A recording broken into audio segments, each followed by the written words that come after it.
My HGV Insurance is proud to sponsor Trucking TV. Let us take the stress out of arranging your HGV insurance.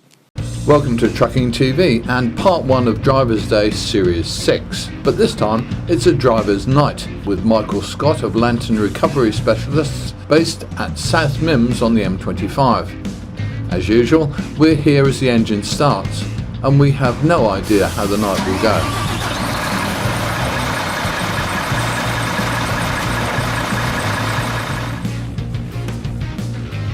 It's around 4 p.m. and Michael's just been handed his first job, extricating a stack wagon from a farmer's field. It's promising to be a mucky start to the night. But as we set off, it's time to learn a bit about the man behind the wheel and his career to date. Michael Scott, age 24. You're kind of one of the youngest guys in this business, aren't you? Many people call me the baby. They call you the baby. They might as well do.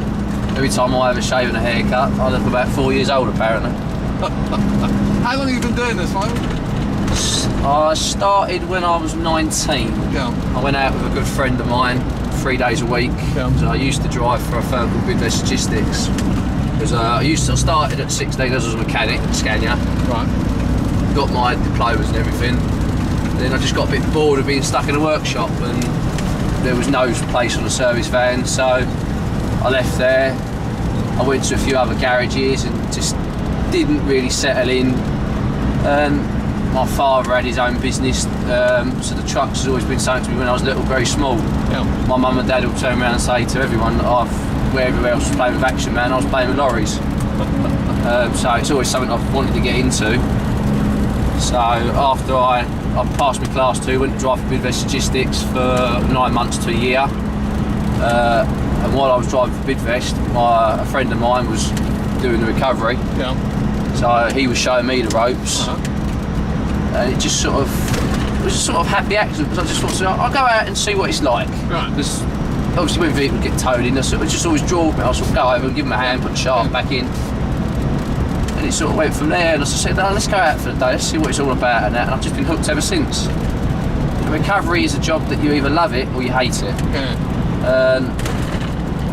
I've tried going back into haulage and I lasted all of 6 months, if that. Right. And I was straight back on the phone. Can I come back, please? And I just honestly would not have it any other way.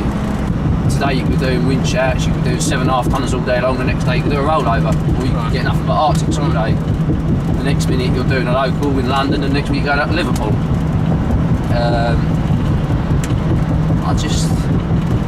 I'll never do anything but recovery now. It's just a variety, isn't it? I guess. It is. And some of the people that you meet can be a good laugh. And some of the people that you can meet, they're just so miserable from breaking down, which you can understand. Yeah. You try and have a laugh with them and they just think you're the biggest idiot in the world. I do the night shift from 4 in the afternoon till 4 in the morning. Anything before or after that is on overtime, which is totally at my discretion, which I either do or don't. But I've had some nights where I can sit at home for 12 hours and I haven't turned a wheel. There's not many people can say that they get to work from home and get paid if they don't do anything. I just do Monday to Friday, and I'll do a weekend because what the other drivers do, they'll do Monday to Friday and I'll do one weekend in 3. Right. But if one of those wanted a weekend off, then I'll cover. All on overtime, so it's double bubble. He gets the weekend off and I earn more money. I've had relationships break down because of this job. Right. For some reason, women just cannot get it into their heads that you can't tell them when you're going to be home. No. You can't tell them when you're going to be home for dinner. Or if. Yeah. I mean, I've had days where I've not even gone home for 2 or 3 days. Just work and sleep in the truck. I haven't done that for a little while, thank God, but when I was on 24-hour call out, it's what it was. It was no, I'm tired, it's go out and do it. It's your job, you've got to go out. Yeah. You're a rescue service. The amount of drivers that come in the cab and they go, do you run a taco? Well, no. If you break down in a live, like, I can't say I'll see you in 11 hours once I've had my break. Sure. Lanterns is quite fortunate because they've got such a big fleet. They've got a number of drivers doing different divisions. I mean, we've got about 10 people on the heavies. We've got God knows how many people on slide beds, service vans. So they can sort of alternate who's on call first and then second, and sort of so they can give that driver that was on the night before a rest, and work it that way. So they tend to look after their drivers, it sounds like. They do, and they pay well. I've never been so well paid in a job. When I was at school, I really didn't give a damn for school. Yeah. From primary school all the way through secondary school, all the way through college, I always knew what I wanted to do. And a lot of the teachers said, no one will ever pay you for looking out of a window, and they just thought I'd end up stacking shelves. Right. How wrong they were. I bumped into someone I used to go to school with, Right. who was in my form, and she said, I'd just moved into my house. Yeah. She'd just moved in with her boyfriend. She said, I've just moved in. Oh, so have I. I've just bought this place over Harlow. She said, I bought this place in so wherever it was, Yeah. but I can only buy part ownership of it. I said, no. I said, I'm buying my house outright. And you get talking and that, and like, bearing in mind, I did the college diplomas for the Sure. apprenticeship, Yeah. and I didn't leave school with the best GCSEs in the world. Like I said, I didn't care for school. I was more interested in sort of getting out, getting my hands dirty. Yeah.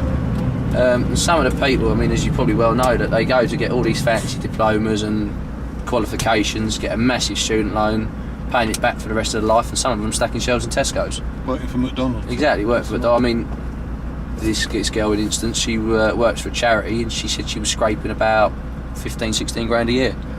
Now, bearing in mind, she worked a lot harder than I did at school, and I'm on a lot more money than her. So, sort of, my mum said to me the other day, if you enjoy the job you do, it doesn't matter what you're paid. It just so happens I love the job I'm doing, and I'm getting good money for it. I mean, I'm 24, well, I was 23 at the time. I bought a house, got a car all bought and paid for.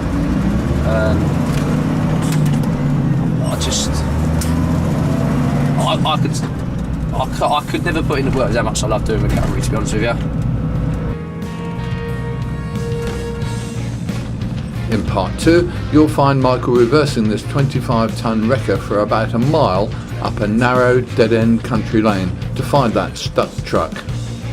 And then he'll be getting that nice clean kit covered in muck and dirt as he works away to winch it out of the field. See you soon. Why not give us a call on 0161 410 1061 when you're arranging your HGV insurance, or visit our website at www.myhgvinsurance.co.uk or our Facebook page at HGV Insurance, and let us take the stress out of arranging your HGV insurance.